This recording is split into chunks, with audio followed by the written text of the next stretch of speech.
All right, welcome back, everybody. Hope we are all doing well. On to the next one, okay? Video lecture number 2 here. Continuing to talk about measurements of concentration, right, and how to calculate that. Today we're going to talk about two different ones. The first one here is called molality. Sounds very similar to molarity, but you're swapping out the R with the L to get us molality.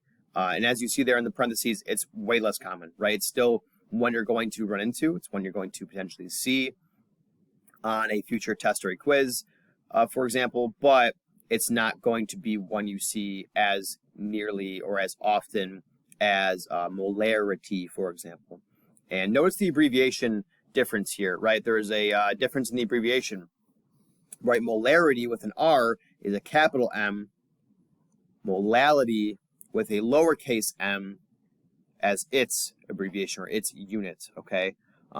Excuse me, so it's a little bit different, still uses the same, letter for the unit of m, but molarity is a capital M, molality is a lowercase m. All right, so it's a little bit different in that regard.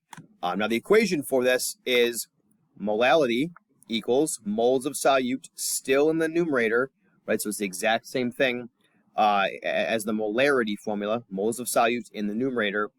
On the denominator, it's a little bit different. It's kilograms of solvent, okay? Kilograms of solvent. Whereas in the molarity formula, it was liters of solution, right? So we're changing up. We're changing up where we're getting our value from this time, right? So instead of finding the liters of solution for any given situation to give us the concentration in molarity, we are now asked to find the kilograms of the solvent, right? So the solvent, the thing that does the dissolving, right? So not the whole solution, right? Because remember, it's solute plus solvent equals solution. Those are different parts. Okay, so kilograms of solvent. Now the other equation we're going to be using in class tomorrow is going to be the parts per million equation, or ppm, parts per million. This one is used rather often. And it's used in situations where there are super small amounts of substances present in really large bodies of water, right? So it's particles of a substance per million particles of solution. Okay, so it's one particle of the substance for every 1 million particles of the whole solution. So, right, one particle of that solute, right? So think of this as solute and solution.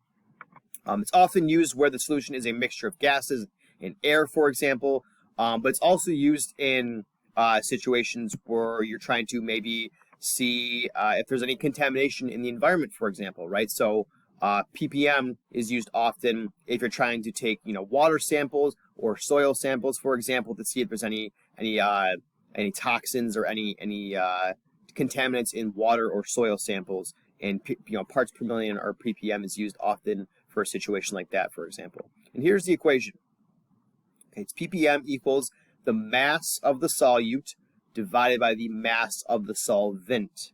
Okay, so again, we're talking solute and solvent. Remember those two different vocabulary words, right? Those are two different parts of a solution. Solute plus solvent equals solution. Right, so the mass of the solute divided by mass of the solvent times 10 raised to the 6th power. So what the heck is that? Times 10 raised to the 6th power. Well, that right here is just the same thing as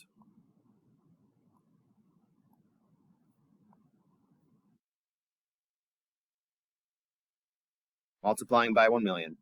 Okay, so times 10 to the 6th power equals 1 million. That's the number, okay? So it's just kind of a shorthand way of saying, hey, you're dividing the mass of the solute divided by the mass of the solvent, and then you're multiplying it by this number here, which is 1 million, okay? And that's going to get you your ppm, your value in parts per million, okay? And again, here's your little thing here, right? Times 10 raised to the 6th equals 1 million. And it's also the same thing in your calculator as that capital E6, right? So if you have your calculator handy, it's like when you grab the second number, or the second, right, in the top left corner here, second, and then you hit the comma, and there's that EE key right there, EE. Now EE gets you the capital E. So if I were to do second E and then put a 6 in there, second E6, I hit enter, and I'm going to, I'm going to hit enter, and then I get 1 million as my number there, okay? So E6 is the same thing as 1 million. So those are two of the last ways we're going to talk about how to measure concentration, right? So we did percent mass, percent volume, then we did molarity, and we used the dilution equation when we talked about molarity as well. We just talked about molality, and now we just talked about parts per million, or ppm, and that's it, right? That's how we're that's it in terms of the conversation with how to calculate concentration. Now in this last slide here, just going to talk about how to make a solution. It's going to be kind of important in terms of the lab aspect of this class. So determine the mass of the solute or the volume of the stock solution needed, right? This kind of plays into the dilution equation I was telling you about in class the last day or two.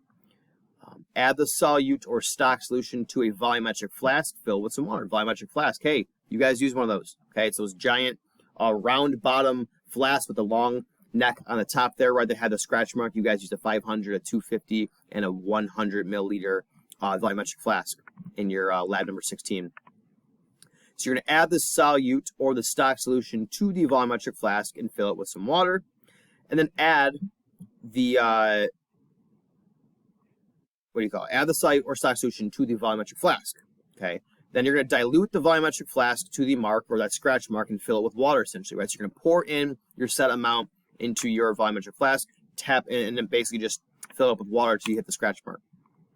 And then you're going to stopper it using your thumb and invert the solution 3 times to mix thoroughly, just like you guys did in lab, right? You put your thumb, right, or you put your palm over top and you invert it once, twice, 3 times, and that was perfect to properly mix and invert the solution. Okay, and that was it. Okay, so that's all I got for the video today. Stay tuned, and I'll see you tomorrow.